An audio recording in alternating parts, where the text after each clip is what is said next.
I grew up in a pretty tough neighborhood in the Bronx in New York City, and both of my parents had been very heavy drug users from before I was born. They had lived this kind of like disco dancing, 70s hard partying heyday of a lifestyle, and then they crashed and burned. And my sister Lisa and I, we grew up in the aftermath of what happens when the party is over and nobody has planned. And the result of that was they were heavily addicted to drugs, heroin and cocaine. And Lisa and I woke up every day in our household and we watched mom and dad get high every single day of our upbringing. On top of that, mom faced schizophrenia and she was legally blind, and dad was drug dependent and mentally ill. And it became obvious pretty soon that at some point, even in my childhood, I realized I was going to have to figure out a lot of things on my own.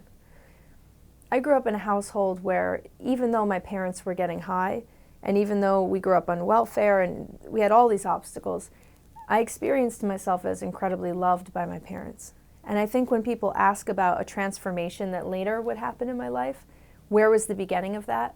I look at my parents getting high and the obstacles we faced, but that feeling of love that I had for them was so tremendous. And forgiveness has always been a huge part of my dynamic with them.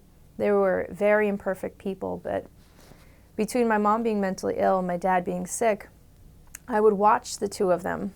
And growing up in this way, I could see so clearly that they had a disease. It wasn't a thought process, it was something in my gut where I knew mom and dad were sick. And what they taught me, and really, I think this goes with compassion that I have in other places in my life, people can't give you what they don't have. And I would watch mom suffer so much with her drug addiction and her schizophrenia, and dad his mental illness and drug addiction. I just knew that I had to learn to be independent, and I didn't feel blame. I didn't feel anger about their drug use. I just knew I was devastated by it, let me be clear. But I just knew that it was going to be up to me to figure out my life.